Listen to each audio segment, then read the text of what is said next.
old clothes and in the gardening jacket or any of those trousers I use for going to play golf? Yeah, I have. I haven't thrown them all away yet, but I thought you don't need them anymore where you've gone. Oh yeah, it's very hot down there, but there's so many rich people down in hell, they've installed air conditioning.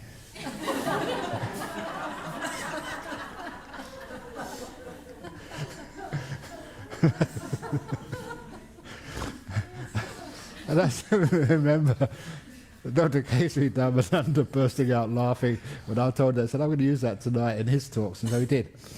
So he was a very nice monk, but also when he died, or just before he died, he didn't get buried naked, he had some robes on, but I remember his doctor, he died of cancer, and his doctor came and saw him, to tell him the news that, the cancer was untreatable, he was going to die in a few weeks.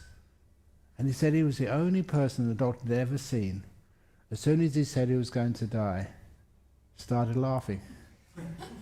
He bursted out laughing. That's really cool. He actually not planned to do that. It's a different way of looking at life. Could you do that if you're about to die? Start.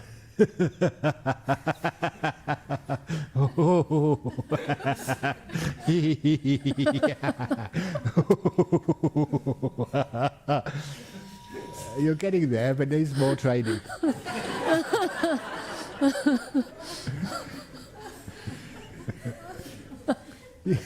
You have a choice. Which one are you going to take? You're going to die anyway, so why not laugh and just have a good time on the way to dying?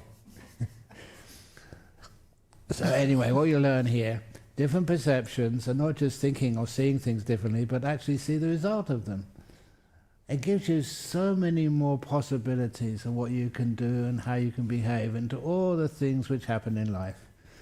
And when you understand that, you find out the power of meditation is incredible. And the power of meditation, getting the mind to be very, very strong. And I don't know, the power of even like laughter and fun. There's not enough laughter in the world, I reckon. What about you?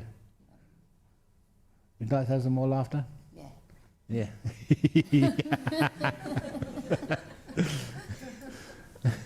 No, you sometimes see the funny side of things. When you see the funny side of things in life, even in meditation retreats. What's the funny side of a meditation retreat? The silly things like, one of the stupid things we keep on doing is taking photographs at the end of the retreat. It is silly. I mean, because I remember people saying, look at this retreat. There's a picture of all the people that look so happy, they're laughing, they're smiling. I said, of course, that's the last day of the retreat. That's why they look so happy. They're going home in an hour's time. So we should always take the photographs in the middle of the retreat. In the middle of the retreat, that gives a much better, accurate description of how people are, and whether it's a good retreat or not.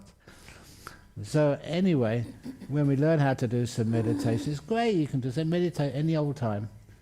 Sometimes, for example, you're talking about the dentist on one of the questions yesterday. I wanted to interfere with that question because every time I go to a dentist, honestly, I love going to the dentist.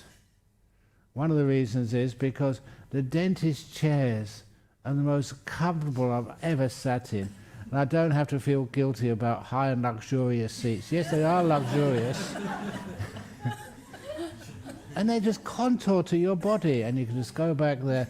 And sometimes, you have, as long as the dentist is a bit late, you can just lay back in the seat and get into the most comfortable position. It's so easy to get into deep meditation on a dentist chair.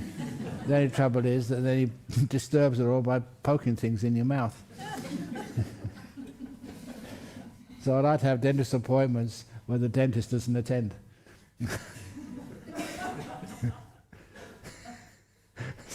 You see things in a different way. When you see things in a different way, you can always see the good in anything which you do. That's one of the reasons when I do marriage blessings, I'm always really happy.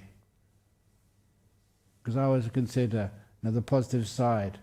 I'm not getting married, someone else is, poor things.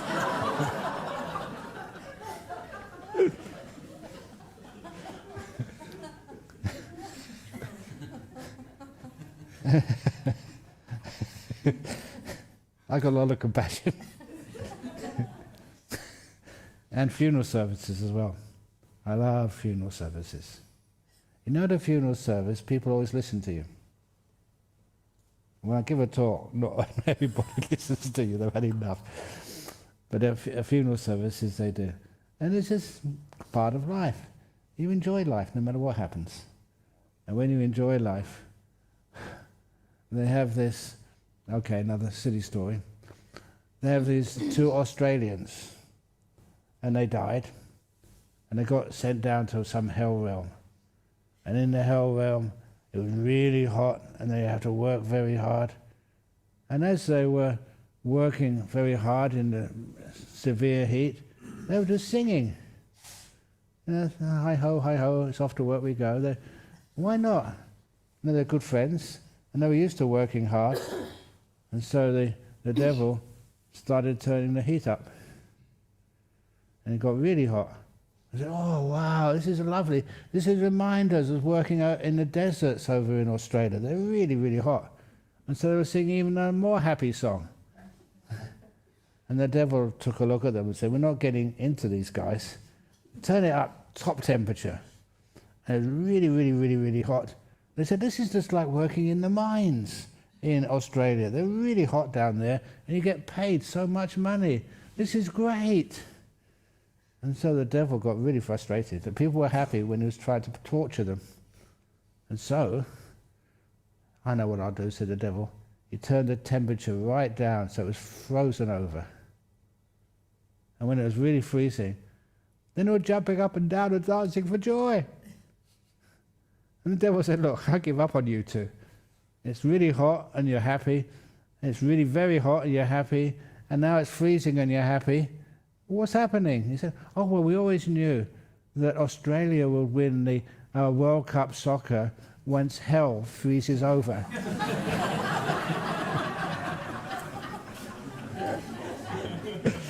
Yeah, go Australia.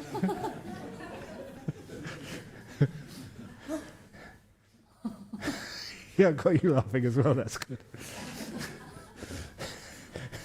And so, it's like a sign of happiness, kind of boils over.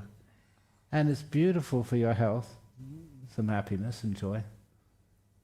Of course, sometimes, and you see me do this, sometimes, because of hay fever, sometimes the throat is a bit sore. And if I swallow without enough mindfulness, sometimes, a gob of whatever gets stuck in the throat. And sometimes I'm laughing so much that people say, are you all right? And they're very often, it's very close to death. I think that's how I'm going to die. I laugh myself to death. Laughing. Choking is the sort of the byproduct. Yes. Laughing too much. But anyway, it's just a different way of looking at the world. And why not look at the bright side of it? Look at the beautiful side of it. There's always something fun and joyful. And you've had a good life, lived well, spread a lot of Dhamma, helped others. How can you not be happy? Every time this is how the Buddha said, when you get close to sickness, just think of all the beautiful happiness, not that you've experienced, but you've shared with others, what you've given to other people. And that will obviously make you happy and joyful and peaceful. So that's why you can always tell how good a person really is. You asked a question the other day, how can you know who's a virtuous person? Tell them they're going to die soon and see if they start laughing. You going to die soon? I've no idea. That's better, yeah. But it's just what this practice actually does for you. It makes you peaceful, makes you calm, makes you kind. And there's so many, many, many things which you can do, which actually helps you avoid negative situations. And if by some reason you do get into a negative situation, you can bring some peace to it. Isn't that wonderful? Even I remember somebody showed me an article by the editor of the Spectator magazine. You know Spectator magazine in UK? It's a very right-wing magazine. But he said his solution to some of the conflicts in the Middle East, he said he saw this in one of the articles in his magazine. If you get enough people meditating, it just creates peace in the area. So he said that his solution was to take as many Buddhist monks as he could find. Don't say, what about the nuns? Be very happy if he didn't notice about you. He said, and parachute them in to Syria or to the Middle East or wherever. And they will make everything very peaceful. And when I read that, I thought, I know a few monks I'd like to parachute.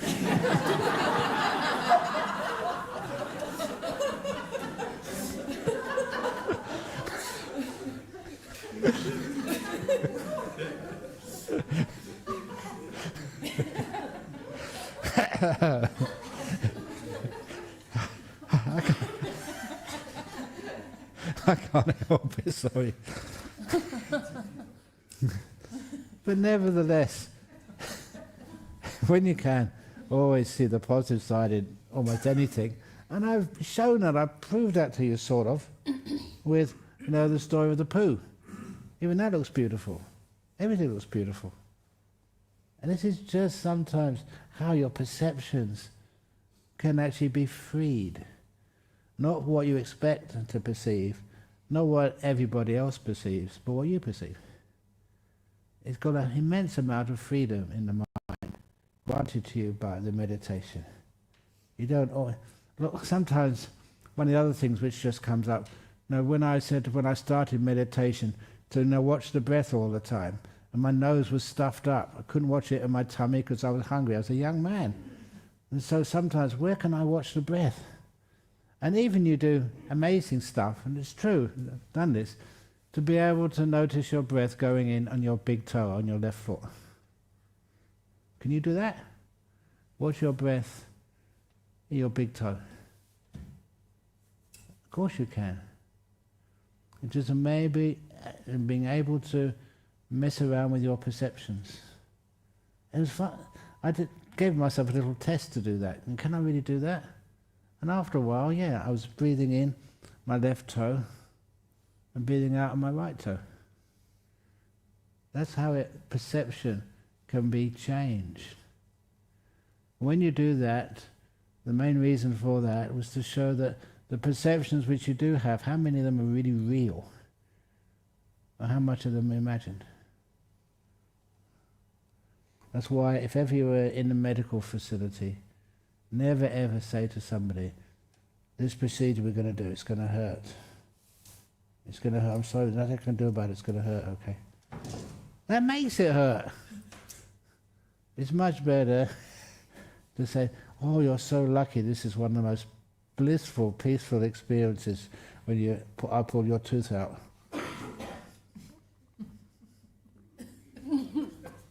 You know hypnosis works. This is almost like self-hypnosis. I can use the power of the mind to change reality. Sometimes you do that just because it's challenging you. Can you do it or not? And I'm only supposed to give a talk for 20 minutes. Now can you actually look at the clock and look at it? I must have gone fast. Even though it's 8:50 now and I'm supposed to stop. Is it really 8:50? Or was that an illusion? Got a clock there? 8:49. Oh, for now, I told you it was an illusion.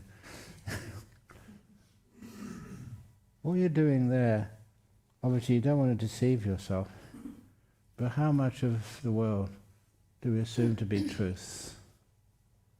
And how much freedom have we got to mess around with things? It's cold, is it? It's hot, is it? You're sick, are you? You're tired, are you? Sometimes I love to mess around with things like that. You've got high blood pressure. Have you? I'm saying that because it gives you opportunities to practice and you're not supposed to be able to. As somebody said in one of the little questions, you had only, 5% of the pain and sickness you're supposed to have.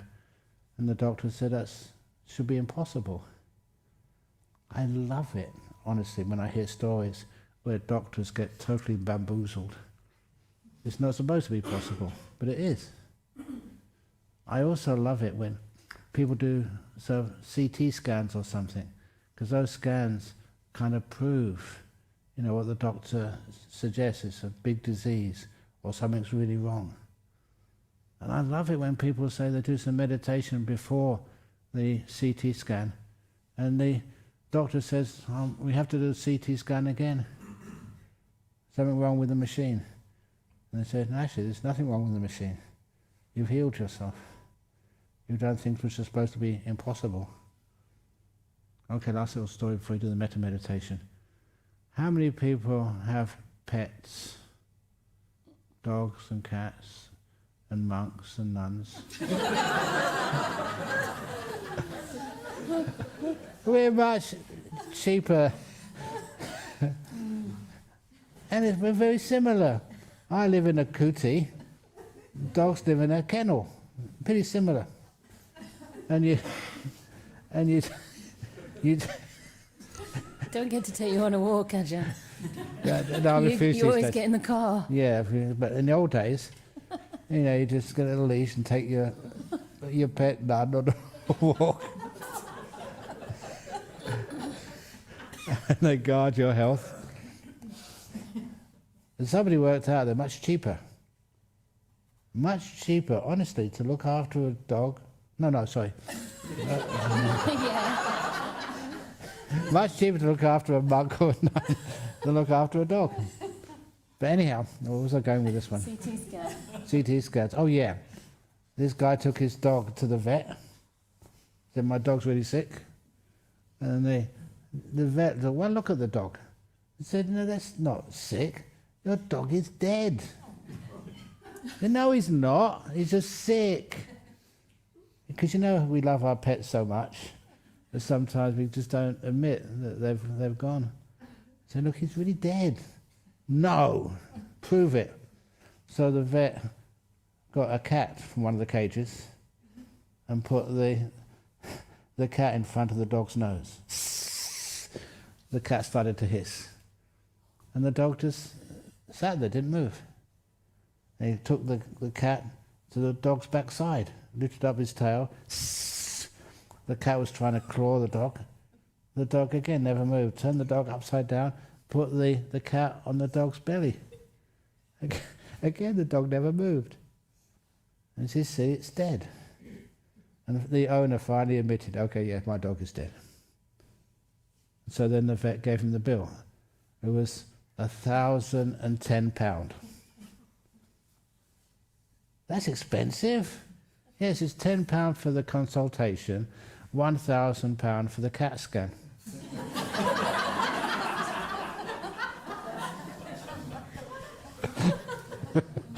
Okay. You're wiping your head. I think I should stop.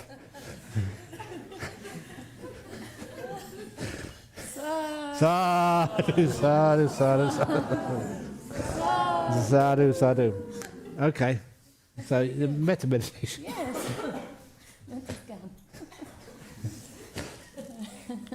Okay, off you go. All right. So now you're all bubbling with joy already. Let's calm it down a little bit and spread it to others. So please just stretch if you need to and adjust your posture if you need to. And this is the time that you get to share your beautiful energy with others.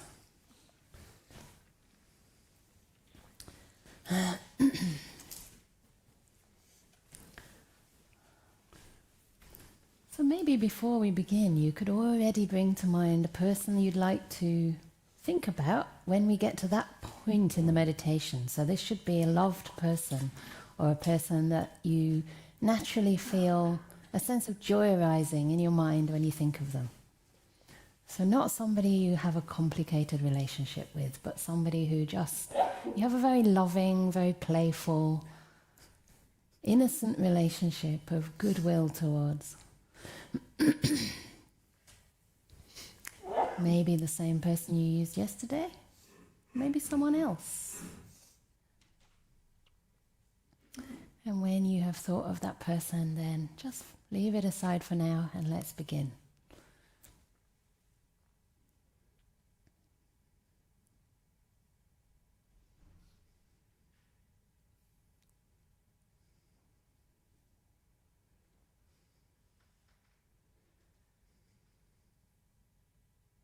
Just taking a moment to appreciate the beautiful silence that surrounds us.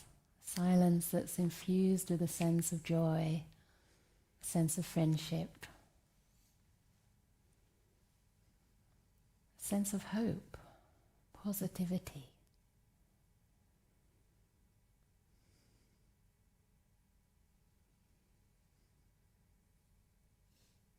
A silence that sometimes eludes us, and yet in a moment of just pausing, it can always be found.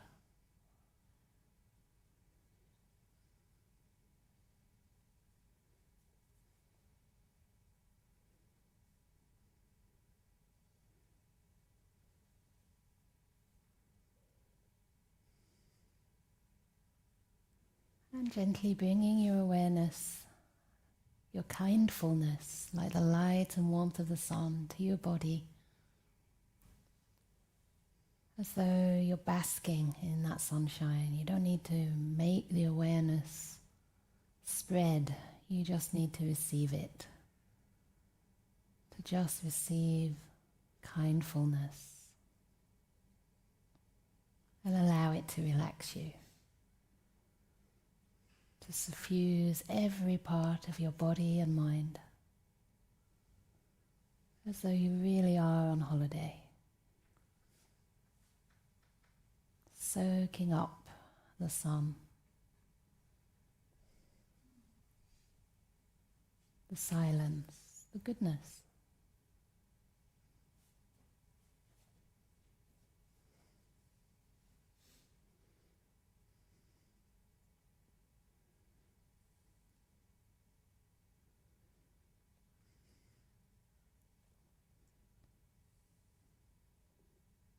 And connecting with a sense of appreciation for your practice over these last few days. Taking immense steps on this path, whether you realize that or not. You've been inclining towards peace, towards freedom.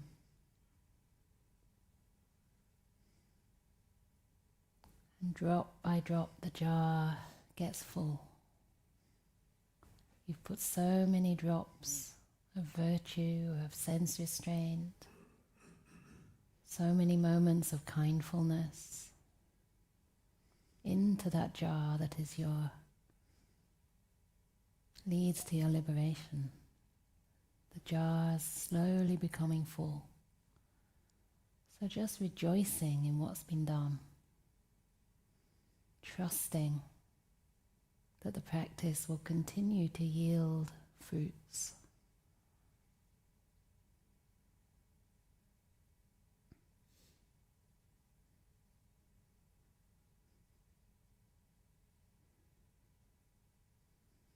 Really appreciating yourself with a sense of loving kindness and gratitude, wishing yourself well. May my practice continue to lead to peace, to benefit myself and all beings. May I be free. May I be at peace.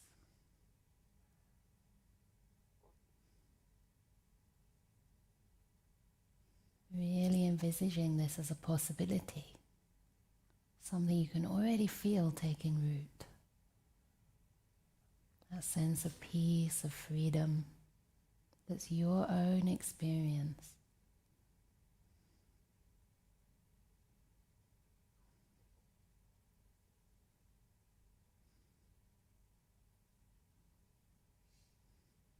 Allowing yourself to be free right now.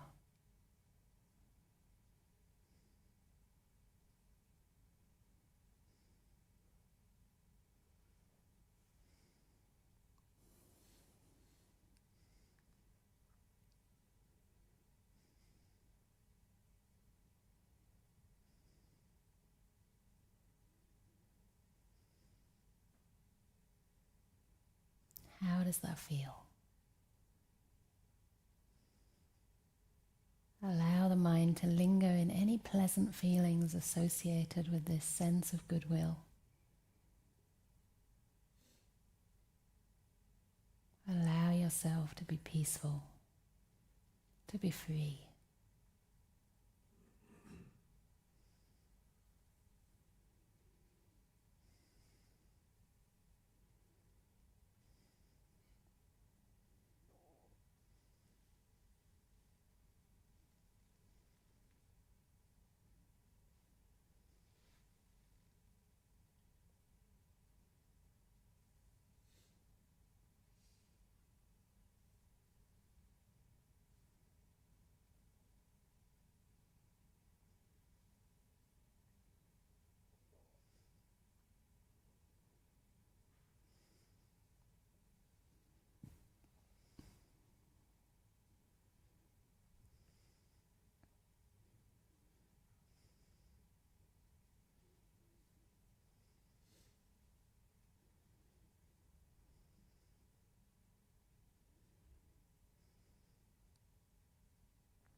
And staying connected to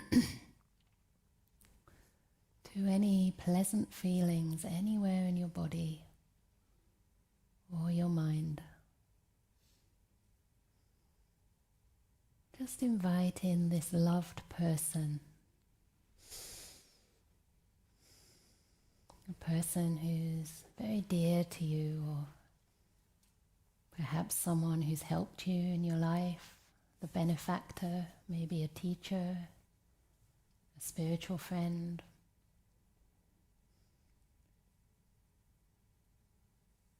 Maybe a child, maybe even a pet. Someone who brings a smile to your heart, to your lips when you think of them. And imagine them in front of you right now.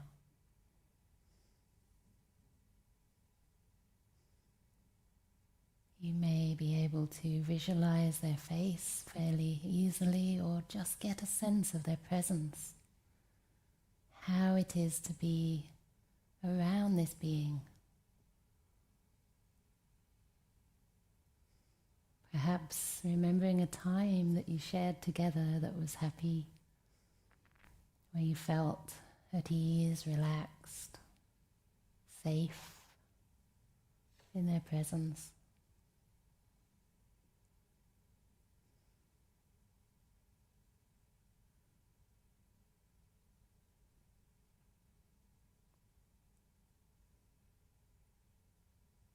And connecting to the feelings in your heart, around the chest. Share your goodwill with this being, this special person in your life. Wishing them well in your own words, or maybe just radiating feelings of loving kindness towards them as though they too are basking in the golden rays of sunshine coming out now from your heart to theirs.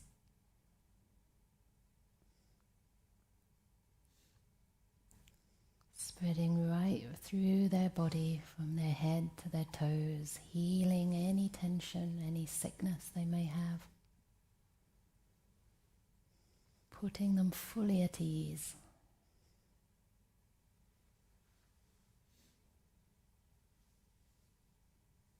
May this being be happy.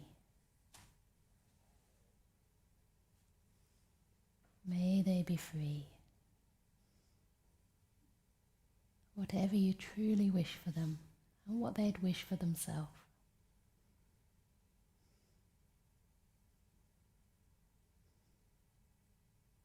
And really imagine this person well, happy, at ease. See them smiling, their eyes shining, as you suffuse them with loving kindness. And they relax more and more. And the feeling in your heart gently grows.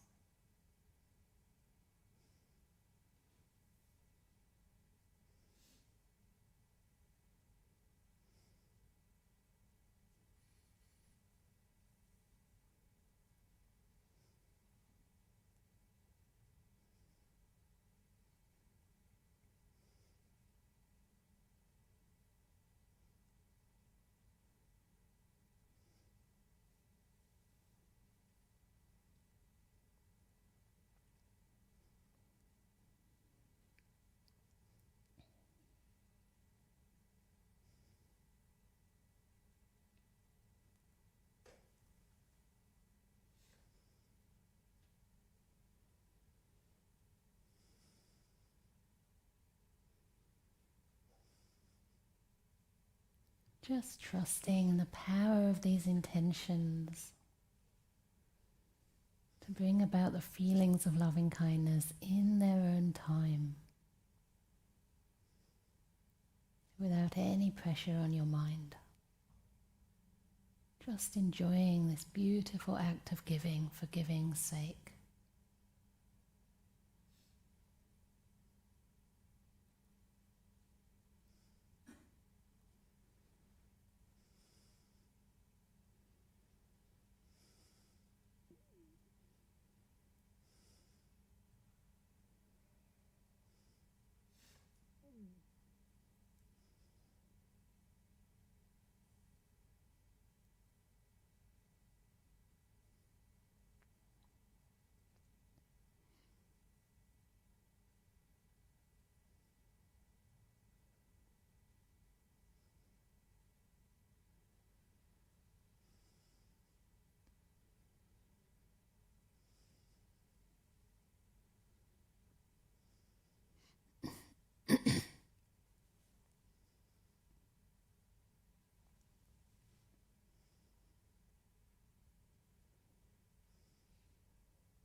And now keeping this person close, connecting with the loving kindness that's been developed so far, and allow this loving kindness to start spreading to everyone sitting here in this room. Beautiful, virtuous people who've been your spiritual friends for these 5 days, maybe for longer, and maybe, who knows, our paths will meet again. So just spreading this loving kindness, allowing it to flow beyond your body into the room, as though that beautiful golden glow were soaking through everyone here, like sunlight shining in through the windows.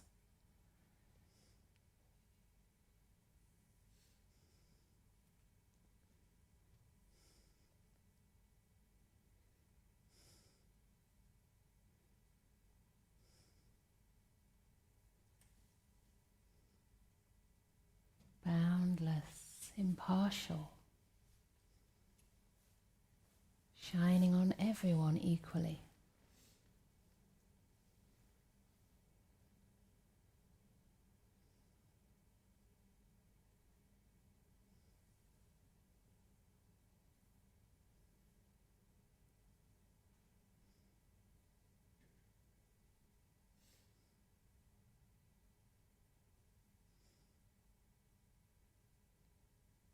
May everyone here be happy,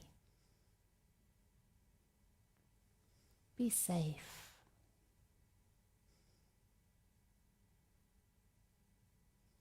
be free.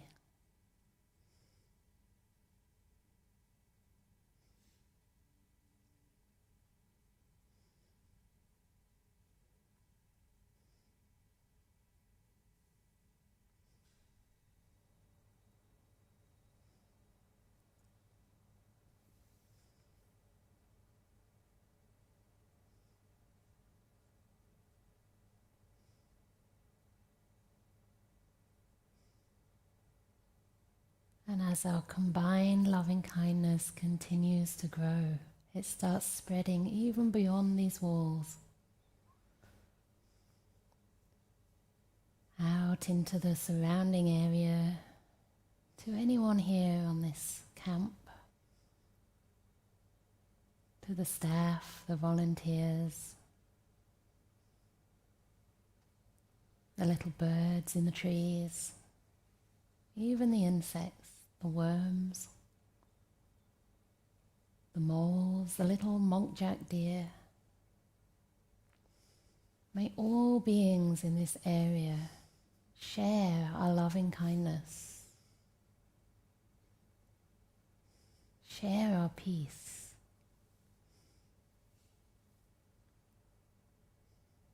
May they be happy. May they be free.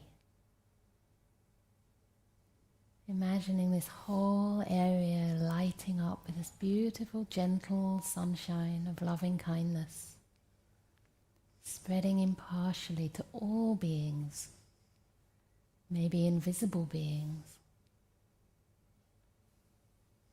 and flowing down the lanes to the neighbors, to the people back at the monastery preparing our meal.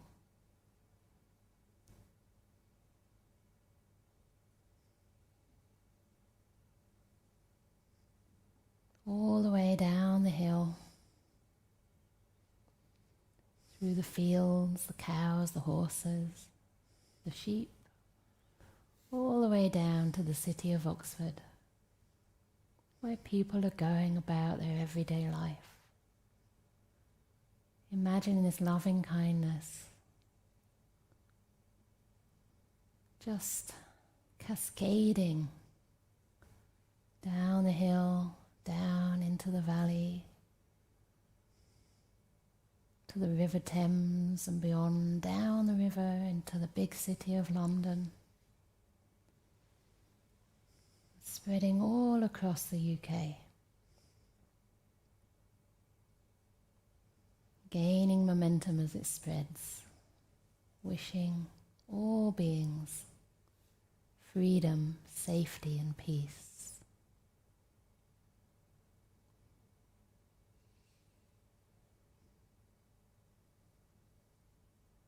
All beings, no matter their background, their race, their political views, all beings desiring happiness, recoiling from pain. May all beings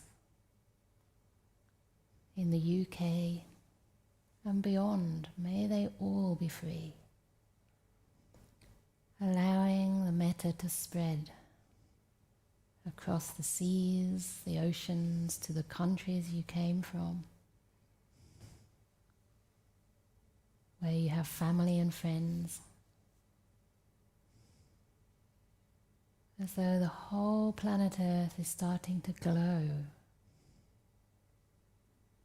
with the healing, powerful energy of loving kindness. spreading to the places where there's conflict, there's war, and to the places that there's peace, stability. To all beings, whoever they are, wherever this loving kindness is needed. And imagine that for a moment, all beings are living in peace.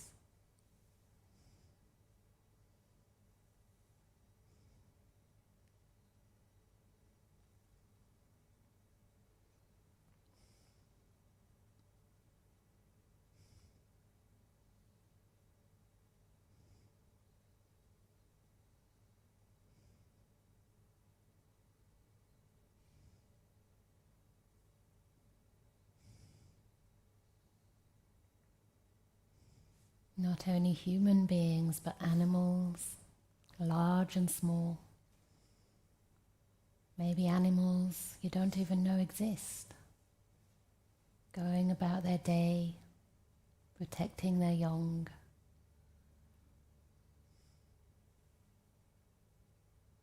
To the birds, the insects, the fish in the sea, all sea creatures.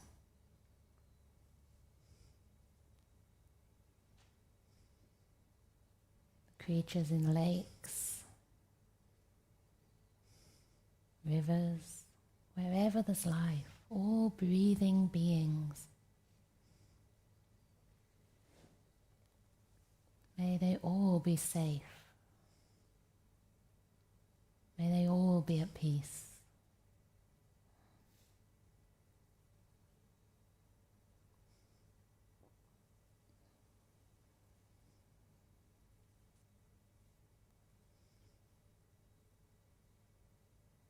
To all invisible beings, microscopic beings,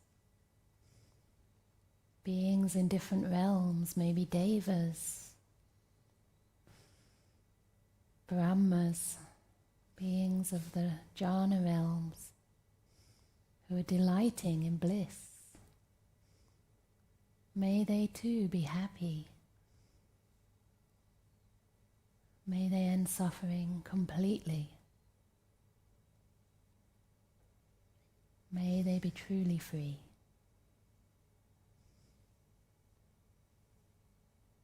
And down to the ghost realms, the hell realms, where beings are suffering immensely. Through the power of our loving kindness, may their suffering end.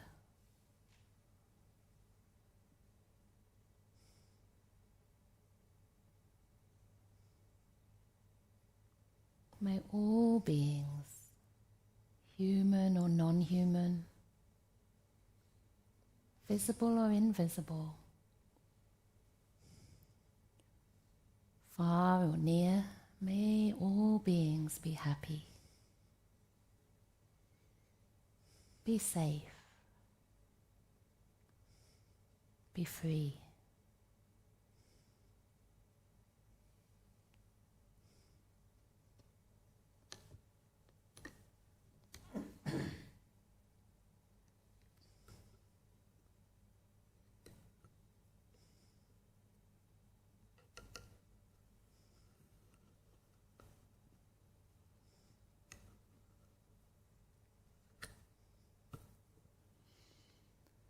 Allowing this metta to spread even beyond the idea of beings, boundless, exalted, immeasurable, beyond this beautiful planet Earth, now glowing, lit up with loving kindness, into the universe, as far as it will, with no limits, no obstructions. Just loving kindness, pure, brilliant, healing and peaceful.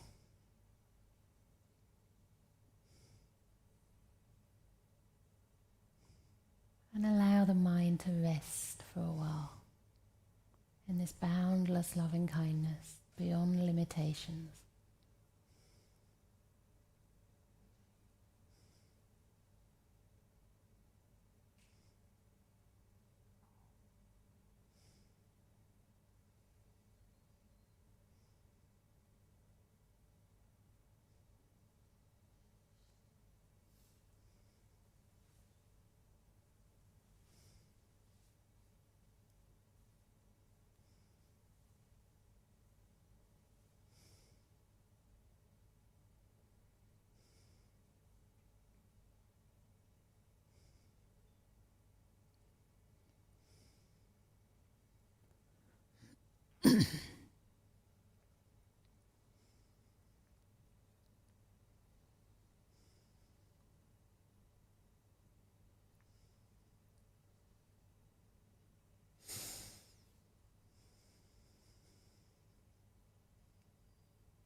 And now very gently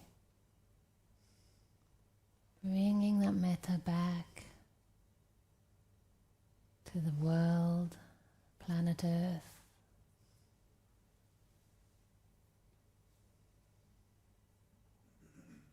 Back into this room, to our fellow meditators, spiritual friends, teachers, volunteers. And back into your own body. This being seated right now on the chair or on the mat.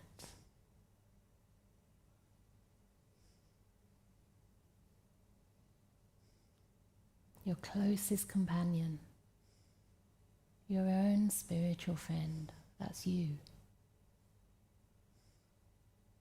The being you're closest to, who you know so well.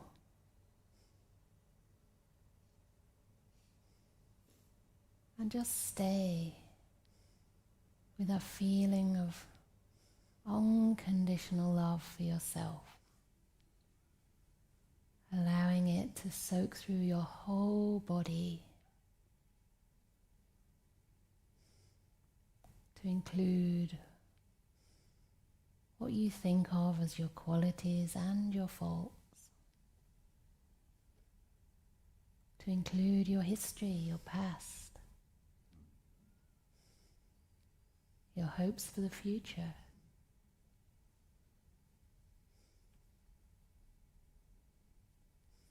With a sense of unconditional goodwill. Whatever has happened in my life so far, may I find forgiveness.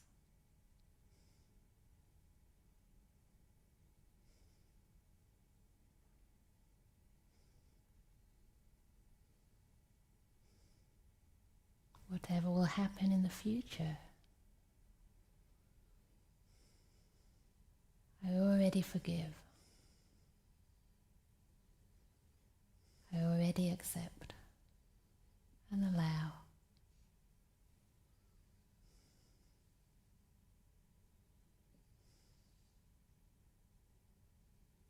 Imagine bringing in all those parts of yourself that so far you've rejected.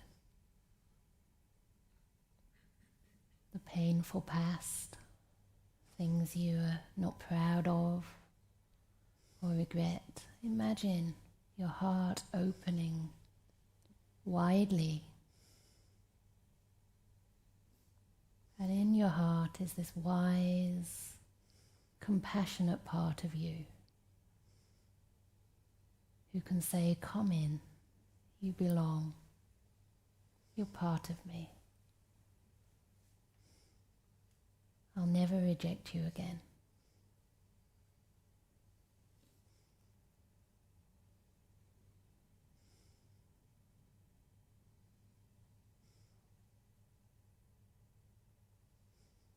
offer myself unconditional love.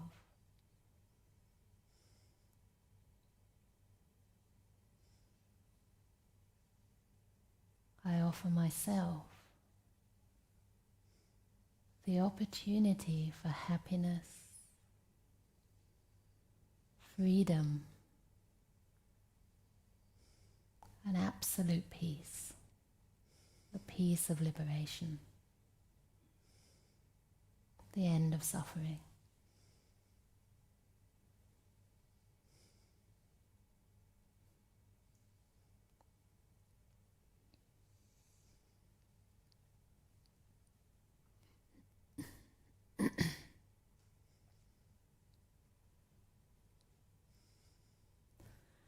Sabbe sata,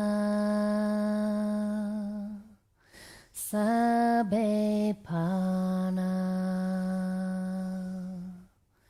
sabbe bhuta,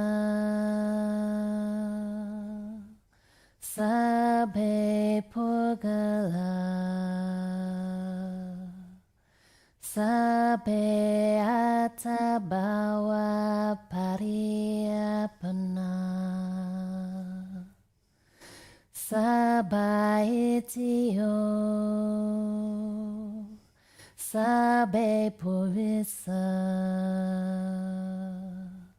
sabbe ariya, sabbe anariya, sabbe deva, sabbe manusa, sabbe vinipadika, avivahontu, abhyapajahontu, anigahontu, sukhiyatanam pariharantu, dukkam unjantu, yadalada sampadito, mawe gajantu, kamasaka.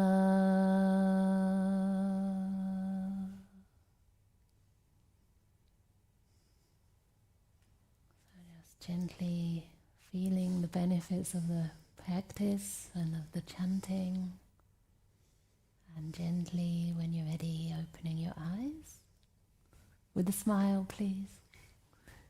And we can do the 3 big sadhus. Biggest. Sadhu. No. Alright, start again. That was the warm-up. This is your last chance for 3 big sadhus. Ready? Sadhu. Sadhu. Sadhu. You know the ha-ha-ha. You have to do the hoo-hoo-hoo at the end. Very good.